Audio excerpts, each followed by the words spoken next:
Hello, we're going to walk through this install of AI office furniture, and we're going to start by looking at the AIS cubicles. These cubicles are 5.5 by 3.5.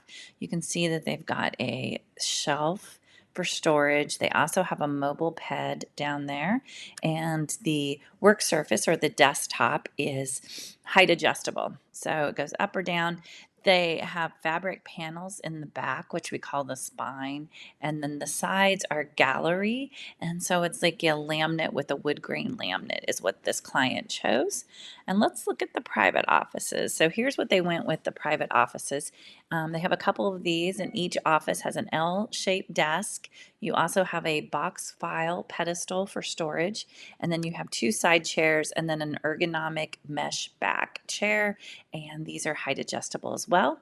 And then finally, we ended with this office of having a break room table. So this is a 60 by 36-inch break room table. And then you've got 5 chairs, and these chairs are stacking. We see these a lot for either training rooms, break room tables, just breakout areas.